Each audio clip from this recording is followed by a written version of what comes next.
अंतरराष्ट्रीय युवा विद्वान, जैन दर्शन में यूनिवर्सिटी टॉप व गोल्ड मेडलिस्ट, जैन सिद्धांत एवं न्याय विषयों को सरलता से समझाने वाले, यूएसए, इंग्लैंड, ऑस्ट्रेलिया आदि अनेक देशों में जैन धर्म की महती प्रभावना करने वाले, पंडित टोडरमल पुरस्कार, युवा विद्वत रत्न आदि अनेक पुरस्कारों से सम्मानित मूर्धन्य विद्वान डॉक्टर संजीव कुमार गोधा जयपुर द्वारा जानिए धर्म का मर्म।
हरिहंत सिद्ध सूर्य उपाध्याय साधु सर्व अर्थ के प्रकाशी मांगलिक उपकारी है।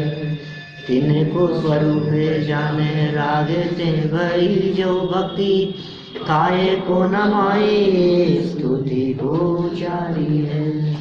धन्य धन्य तिन्हीं ते काज सब आज भये कर जोड़े बारे बारे वंदना हमारी है। मंगल कल्याण सुख ऐसो हम चाहते हैं। हो मेरी ऐसी दशा जैसी तुम धारी है। हो मेरी ऐसी दशा जैसी तुम धारी है।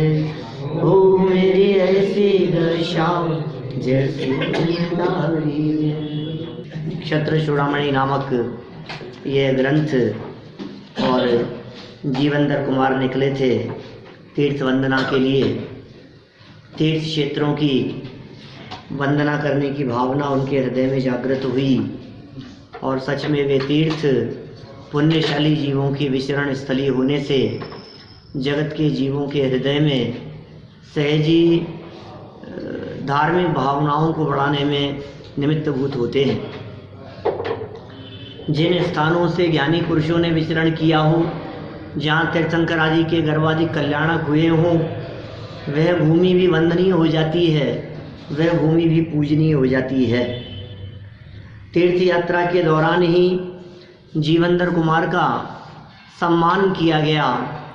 पहले तो सम्मान किया था यक्ष ने अपने चंद्रोदय पर्वत पर ले जाकर। अब तीर्थ यात्रा के दौरान यक्षिणी द्वारा सम्मान किया गया। देखें जरा क्या कह रहे हैं आगे। कल ये चर्चा यद्यपि हमने पढ़ी थी, इसका विशेषार्थ पढ़ता हूं मैं नीचे।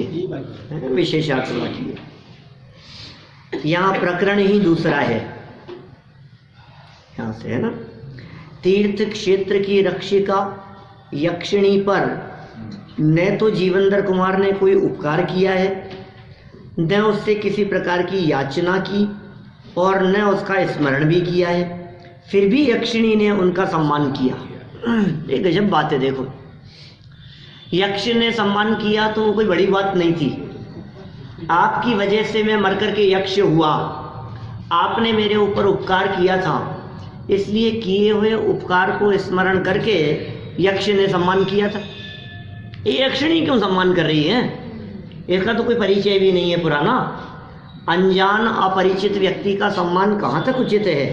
देखिए यहाँ आचार्य यह बात स्पष्ट करना चाहते हैं कि जिसे पूर्वबद्ध पुण्य का उदय हो, ऐसे सज्जन और धार्मिक प्रवृत्ति के मनुष्यों की सहायता एवं सम्मान यक्ष यक्षिणी स्वयं करते हैं। ओ देखो आप, कितने गजब की बात यहाँ कह दी है। जो व्यक्ति धर्मात्मा हो, उन धर्मात्मा जनों की रक्षा, सहयोग, सम्मान, ये सब स्वर्ग के देव भी, देवगति के देव भी अपने आप आकर के करते हैं धर्मात्मा जीवों के लिए। सीता ने देवों को स्मरण नहीं किया था अग्नि परीक्षा के समय, कि सेठ सुदर्शन ने याद नहीं किया था कि हे देवों आ जाओ। यमपाल चांडाल को जब सिंहासन से बांधकर समुद्र में फेंक दिया गया था, तो स्वर्ग से देव आ गए थे, उसने बुलाया नहीं था। देखो कैसा होता है, ज्ञानी धर्मात्मा जीवों को संकट में जानकर सहज ही देव अपने आप आ जाते हैं, और इसमें उस व्यक्ति के स्वयं का निजी तीव्र पुण्य का उदय निमित्त बनता है। ये बात यहाँ आचार्य देव कहना चाह रहे हैं, तुम देवों का स्मरण मत करो। जैसे कल कुछ बात उठ गई थी ना यक्ष के संदर्भ में, तुम देवों का स्मरण मत करो, तुम देवों को याद मत करो। देवों की भक्ति करने वालों की सेवा करने देव नहीं आते, जिनेंद्र की भक्ति करने वालों की सेवा करने के लिए देव आते हैं। अच्छा बतलाओ, देखो यहाँ भी लोक में ऐसा देखा जाता है। हाँ, करे क्या, करे सेवता की, करे देव सेवा, करे सेवता की। हे जिनेंद्र देव, जो आपकी सेवा करता है, फिर करे देव सेवा, उसकी देव जो है देवगति के जीव, वो उसकी सेवा करते हैं। ये ऐसा ही स्वरूप है। कितनी सुंदर बात कही। देखिए वापस 265 पेज पर अंतिम पैराग्राफ है। यहाँ आचार्य यह बात स्पष्ट करना चाहते हैं कि जैसे पूर्वबद्ध पुण्य का उदय हो, ऐसे सज्जन और धार्मिक प्रवृत्ति के मनुष्यों की सहायता एवं सम्मान यक्ष यक्षिणी स्वयं करते हैं। उनसे याचना करने की आवश्यकता ही नहीं, और न उनकी पूजा अर्चना करने की जरूरत नहीं है। हाँ, मनुष्य को मात्र सच्चे देवशास्त्र गुरु का सच्चा उपासक होना चाहिए। शेष सब अपने पुण्य पाप के अनुसार अपने आप होता रहता है। आप तो सच्चे देवों की आराधना करो, गुरुओं की आराधना करो, और सत्य शास्त्रों का अभ्यास करो। सच्चे देव शास्त्र गुरु के आप यदि उपासक हैं, तो सहज ही पुण्य प्रकृतियाँ इस प्रकार की बनती है कि मनोवांछित कार्य आपके संपन्न होते हैं। ना तो वे देव करेंगे, न शास्त्र और न गुरु के आशीर्वाद से कुछ होगा, लेकिन गुरुओं के समागम मात्र से बंधा हुआ पुण्य आपको अनुकूलताएं प्रदान कराने वाला हो सकता है। और यदि आप सच्चे देव शास्त्र गुरु को छोड़कर अन्य देवी देवताओं और जगत के मिथ्या भ्रम में उलझाने वालों के चक्कर में उलझेंगे, तो समझ लीजिए पुण्य तो बंधेगा ही नहीं, उल्टा पाप ही बंधता है, अधोगति हो जाएगी। इसलिए आप तो पुण्य पर छोड़ो। देखिए धर्मात्मा पुरुषों की पूजा, 41 नंबर का यह श्लोक है। देवतेनापि पूज्यन्ते धार्मिका किं पुनः परे, अतो धर्मरता सन्तु शर्मणे स्पृह। नीतिकारों की बात है पूरी। देवता से भी धार्मिक पुरुष पूजे जाते हैं, औरों का तो फिर कहना ही क्या। बोलो, ये धार्मिक पुरुषों की महिमा बतला रहे हैं नीतिकार। अरे धार्मिक पुरुषों की महिमा तुम्हें क्या कहें, जगत जनों की क्या बात करें। स्वर्ग के देव भी, वैमानिक देव भी, भवनत्रिक भी धार्मिक पुरुषों की आकर के पूजन अर्चना करने लगते हैं, तो फिर लौकिक में साधारण जन उनकी महिमा गाएं, तो इसमें कौन से आश्चर्य की बात है। देवता से भी धार्मिक पुरुष पूजे जाते हैं, औरों का तो फिर कहना ही क्या है। इसलिए सुख की वांछा करने वाले पुरुष धर्म में प्रीति करने वाले हों। आपको यदि सुख चाहिए तो आप धन में प्रीति करो, है ना। धर्म में? अच्छा, सुख सुख चाहने वाले लोग जगत में धन में प्रीति करते हुए दिखते हैं, लेकिन भाई धन में नहीं, धर्म में प्रीति करो। ये औरों का तो फिर कहना ही क्या, कि किसी औरों का और जगत जनों का तो कहना ही क्या। माने जिनकी पूजा स्वर्ग के देव करते हो, उनकी कोई जन सामान्य महिमा बखान करे, तो कौन से आश्चर्य की बात है, इसमें क्या हो गया। जगत में लोग उनकी महिमा गाएंगे, जगत में लोग उनको मंच पे बिठाएंगे, गले में माला डालेंगे, जय जयकार करेंगे, उनकी सेवा करेंगे, इसमें कौन से आश्चर्य की बात है। देवी जब आ जाते हैं तो फिर साधारण व्यक्ति क्यों नहीं उनकी पूजा भक्ति आराधना करेगा। इसलिए क्या कह दिया, सुख की वांछा करने वाले पुरुष। अब पता नहीं, ये तो सुख की वांछा वालों के लिए धर्म करने की बात, तो आप लोग थोड़ी ना चाहते हैं सुख। सभी चाहते हैं, नहीं, जो चाहते हो वो करो धर्म, जो चाहे वही। जिनको सुख नहीं चाहिए हो वो मत करो। लोग तो जगत में ऐसी बातें करते हैं, जिनने कीने धर्म उनके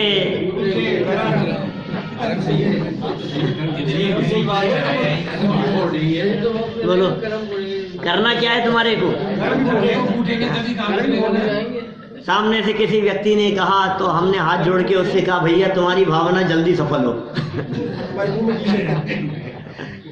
तुम्हारे मुंह में घी शक्कर, तुम्हारी ये जो भावना है कि हमारे कर्म जल्दी से फूटे, तो हम तो चाहते ही ये हैं कि सारे कर्म सदा सदा के लिए नष्ट हो जाएं। अरे कर्म नष्ट होने से बढ़कर और क्या बात हो सकती है। हमारे जितने परमात्मा हैं उन सब के कर्म सदा के लिए फूटे, तभी वे परमात्मा बने। कर्मों को लेकर के कोई व्यक्ति मोक्ष नहीं जा सकता। कर्मों के सद्भाव में कोई व्यक्ति परम सुखी, पूर्ण सुखी नहीं हो सकता। सुखी तो हो सकता है, जितना कर्म का आवरण हटेगा उतना सुखी है। इसलिए धर्म करने की प्रेरणा यहाँ दे रहे हैं। सुख के लिए परिवज्यदु सामण्यम, आप यदि सुख प्राप्त करना चाहते हैं तो आप श्रामण्य को अंगीकार करें, मुनिव्रत अंगीकार करें, धर्म का सेवन करें। देखिए सरलार्थ,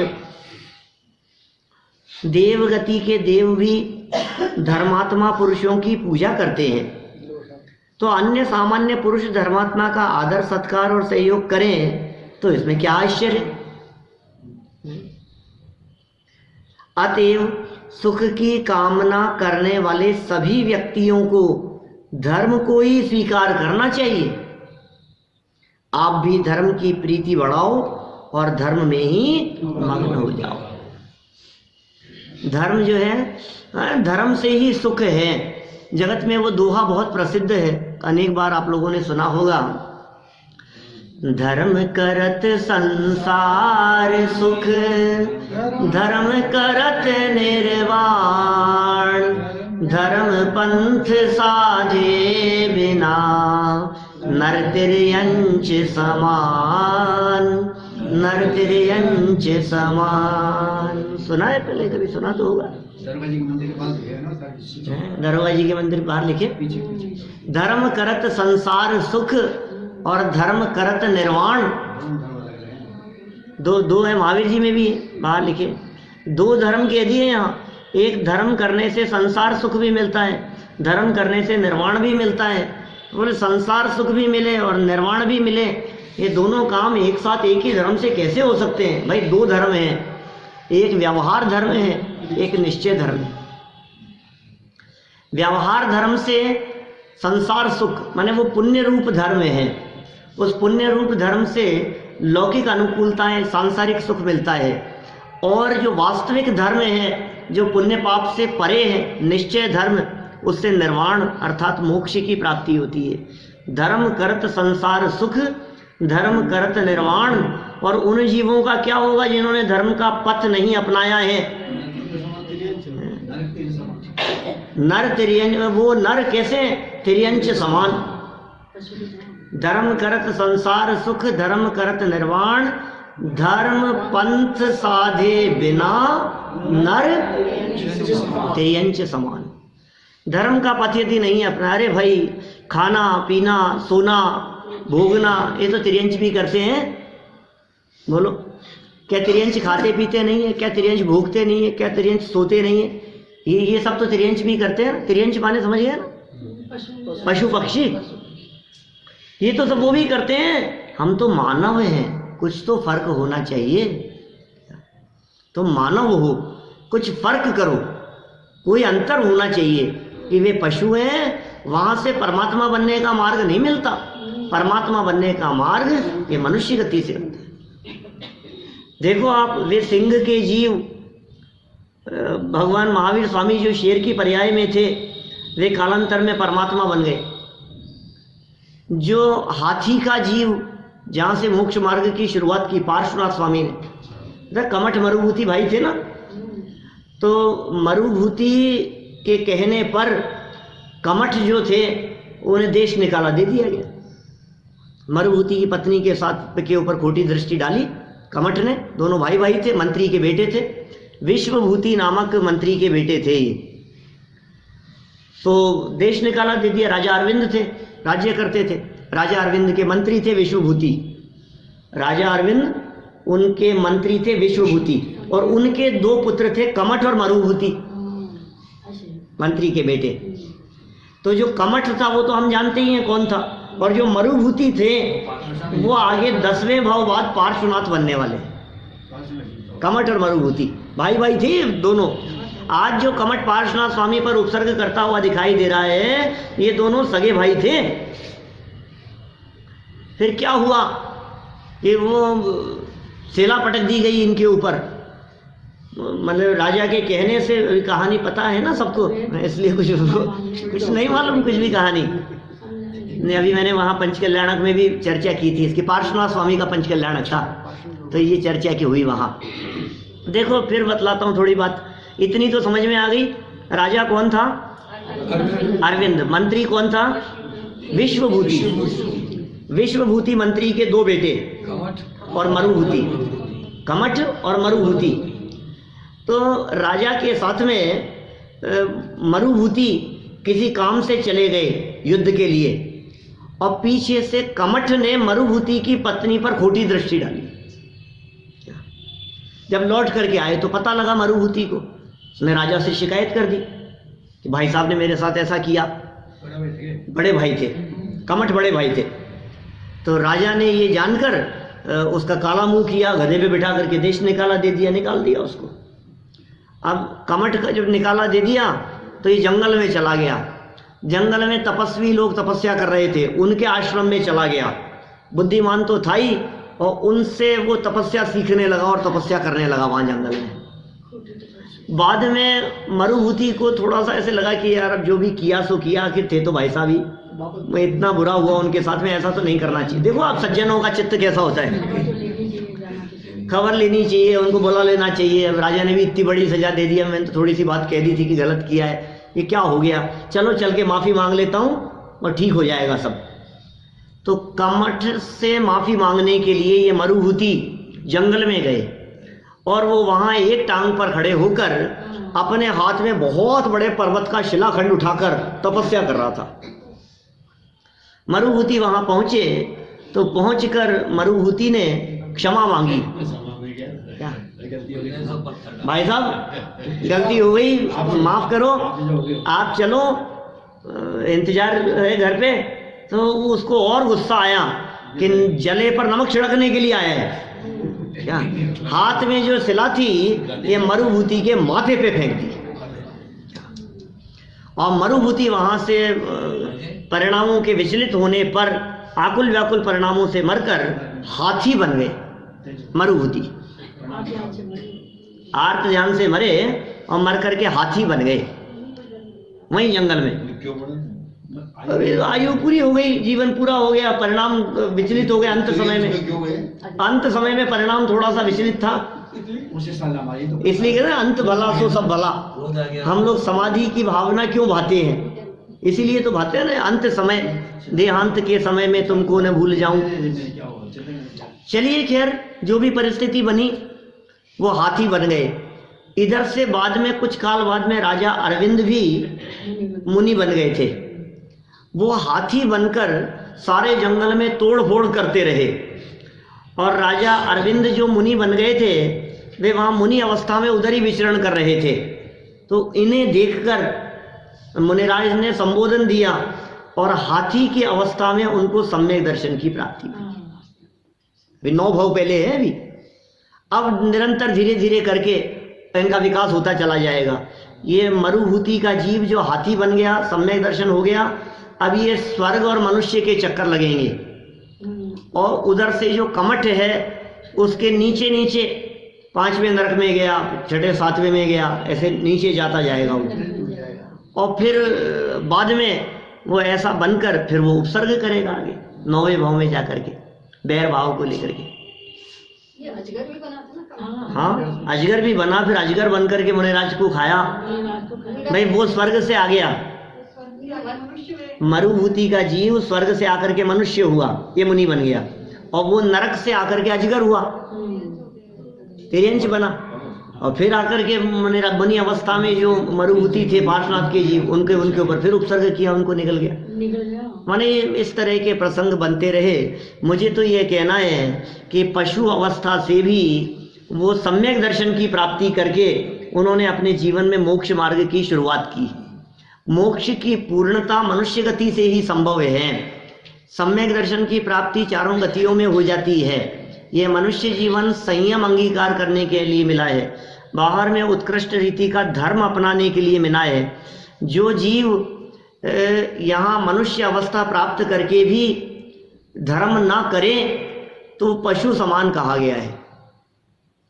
कह दिया धर्म करत संसार सुख, धर्म करत निर्वाण, और धर्म पंथ साधे बिना नर।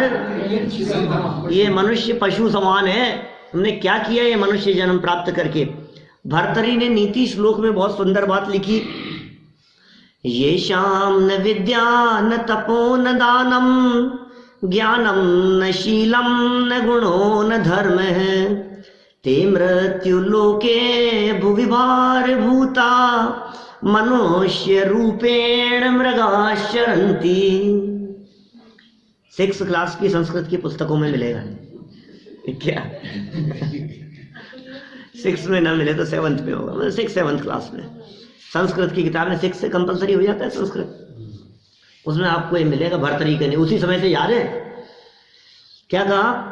ये शाम न विद्या, जिनके पास विद्या नहीं है, न तपो न दानम, और तप भी नहीं करते और दान भी नहीं देते, ज्ञानम न शीलम न गुणो न धर्म है, गुण नहीं है, धर्म नहीं है, शील नहीं है, ज्ञान नहीं है, विद्या नहीं है, तपस्या करते नहीं है, दान देते नहीं है, ते मृत्यु लोके, वो इस मनुष्य लोक में भूविभार भूत, भार भूत है,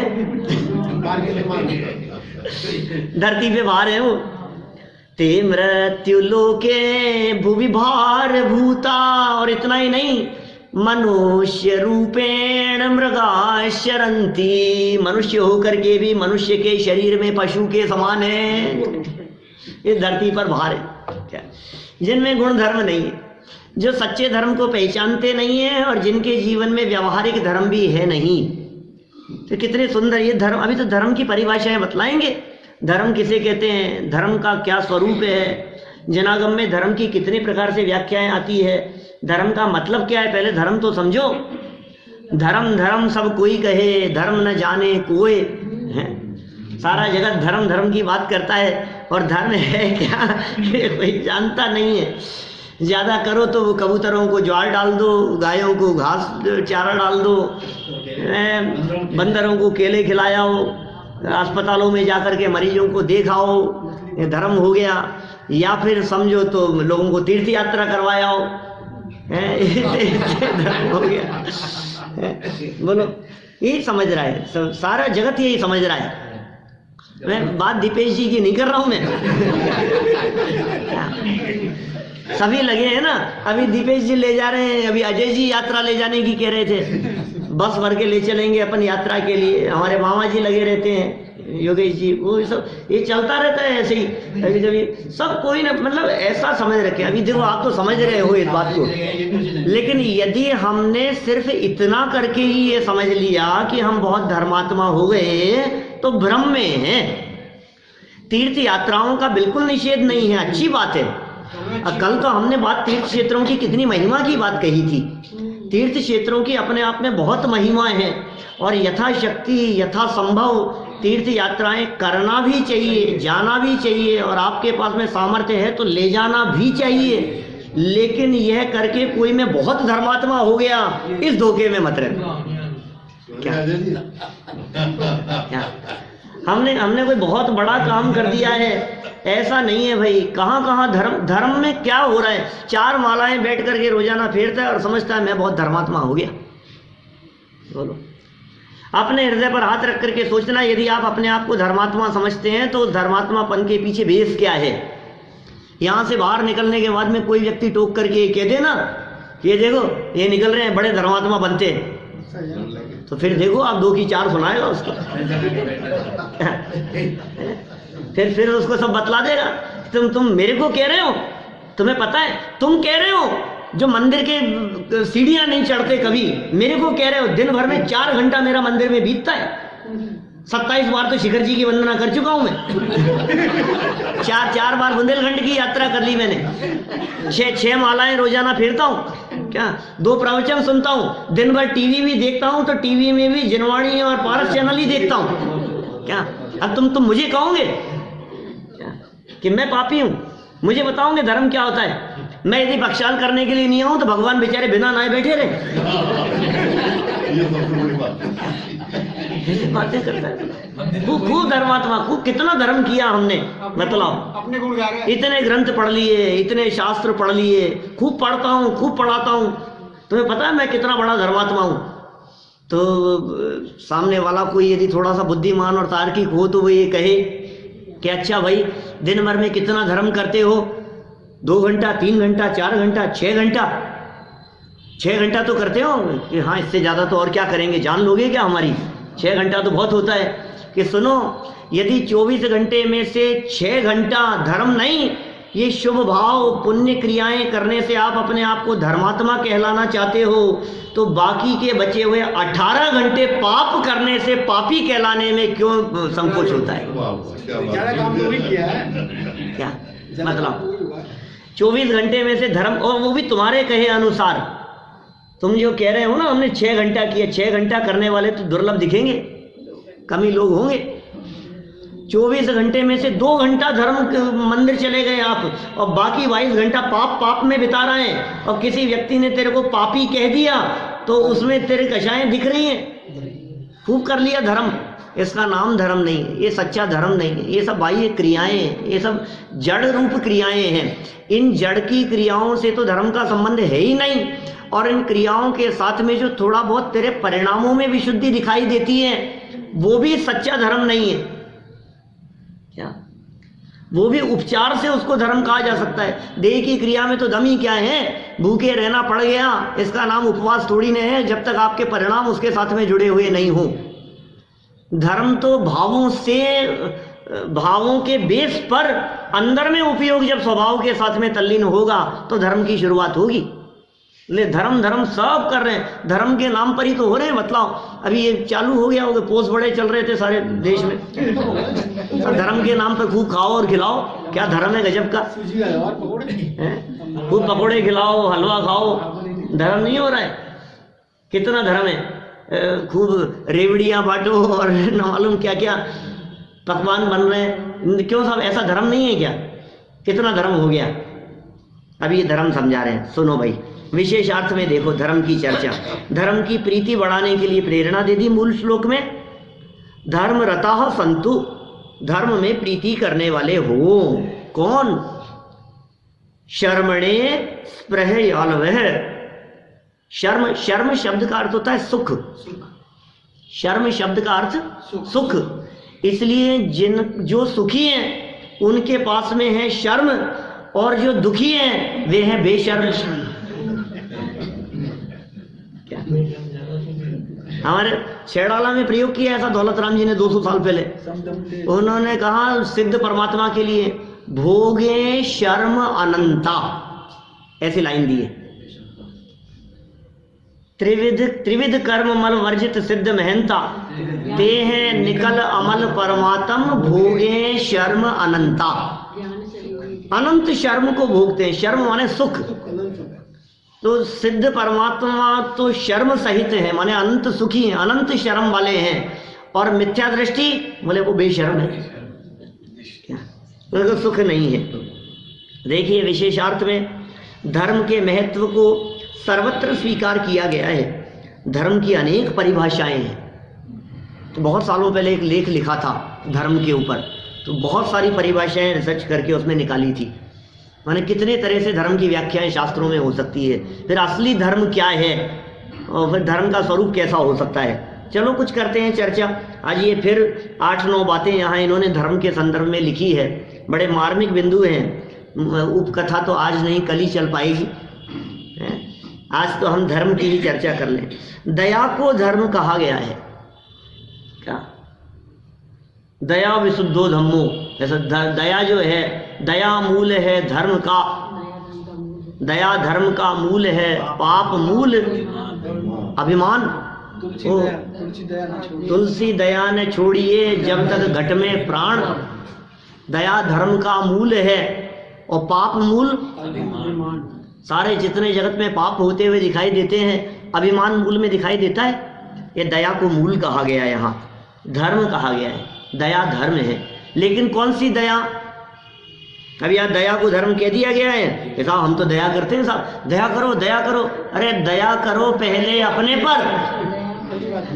क्या कल परसों तो की थी बात हमने, दया करो पहले अपने पर, अपने आप पर दया किया नहीं। देखो एरोप्लेन में सफ़र करते हैं ना, तो एयर होस्टेस परिचय देते हुए वहाँ क्या सावधानियां बतलाते हुए निरंतर उपदेश देती है हमेशा। सुना होगा आपने, सफ़र तो सबने किया है, लगभग किया ही होगा। हम तो जाते रहते हैं ना, हर बार वही एक ही रटी हुई भाषा। कौन सी? कि हवा में ऑक्सीजन का दबाव कम हो जाने पर मास्क ऊपर से नीचे आएगा। और फिर क्या करें? यदि आपके साथ कोई बच्चे हों तो पहले आप स्वयं को लगाएं, बाद में बच्चे को लगाएं। क्या? बाद में दूसरों की सहायता करें, बाद में औरों की सहायता करें। साथ में कोई बुजुर्ग यदि सफर कर रहे हो तो ये नहीं कि पहले इनकी कर ले, नहीं नहीं नहीं, पहले आप अपने लगाएं और फिर आप यदि दूसरे को लगाने लगे तो दूसरे के तो ढंग से लगा ही नहीं पाएंगे और इतनी देर में खुद भी लगाने लायक नहीं रहेंगे। तो दोनों जाएंगे क्या? इसलिए पहला काम आप क्या करो? सबसे पहले स्वयं। अरे जो स्वयं ही रक्षित नहीं है, स्वयं की सुरक्षा नहीं है और दूसरों की रक्षा करने की बात कर रहे हैं। घर में रोटियों की व्यवस्था नहीं है और तो समाज सेवा में लगाए। पहले अपना घर संभालो, पहला दायित्व है। समाज सेवा करने वाले, जगत में लगने वाले लोगों के लिए भी पहला कर्तव्य ये है कि सबसे पहले आप अपने घर को संभालें। सेकंड नंबर है समाज का, बाद में नंबर आता है जगत जनों का, मंदिर का, व्यवस्थाओं का, तीर्थ यात्राओं के व्यवस्थापक, समाज में जितने भी अध्यक्ष हैं और मंत्री हैं और सब कुछ हैं, और घर संभल नहीं रहा है तो बेकार है तुम्हारा ऐसा मंत्री पद, तुमसे तुम्हारा घर नहीं संभलता है। तो पहले अपना घर, और पहले अपना घर और उससे पहले निज घर। क्या? निज घर ना ही पिछाने जी। तो दया करो पहले अपने पर, सबसे पहले वहां से धर्म की शुरुआत होती है। देखो भाई, जब अपने प्रति दया का परिणाम जागृत होता है अपने प्रति, तो फिर ये जीव संसार शरीर भोगों से विरक्त होता है। जब इसके हृदय में ऐसा करुणा भाव आता है, अरे अरे मैं नरक में नहीं चला जाऊं, मैं क्या कर रहा हूं, मैं किसके लिए कर रहा हूं, ये घरवार परिवार के लिए तो कहता है, सच में कोई साथ नहीं देने वाला है। वाल्मीकि की इतिहास प्रसिद्ध घटना प्रसिद्ध है। वे वाल्मीकि जो रामायण जिन्होंने लिखी, आपको पता है उनका इतिहास? वे वाल्मीकि कैसे थे? डाकू थे। वे डाकू थे, जंगल में रहकर लोगों की हत्याएं करते थे और वहां लूटते थे, माल लूटते थे, खूब लूटमार मचाते थे। जो भी जंगल से जाता था और वो उसकी हत्या कर देते थे, धन लूट लेते थे, और जितने लोगों की हत्या करते थे उनकी लाशों को तो जला देते थे कुछ भी, और जितने लोगों को मारा वहाँ एक ड्रम रखा हुआ था, जैसे वो ड्रम आते हैं ना इसके बड़े तेल के ऐसे बड़े बड़े 3-3 4-4 फीट के ऐसे गोल, उसमें एक छोटा सा पत्थर उसमें डाल देते थे एक व्यक्ति को मारकर। इतने लोगों की हत्या करी। तो कितनी करी? ऐसे उन्होंने 7 ड्रम भर दिए थे, इतने लोगों की हत्या। और धन इकट्ठा करते थे, लाते थे, घर बार का पालन पोषण करते थे। एक बार कोई एक धर्मात्मा व्यक्ति वो उधर से निकल रहे थे और धन कुछ था नहीं, पकड़ लिया है इन्होंने और मारने की बात कही। तो उन्होंने सारी बात कही, क्यों करते हो, क्या करते हो, पहले कोई बात का जवाब दो। क्या मारने लगे तो उन्होंने समझाया तुम जिनके लिए करते हो एक बार उनसे भी पूछा है कि क्या वे इस पाप के भागीदार होंगे कि नहीं होंगे।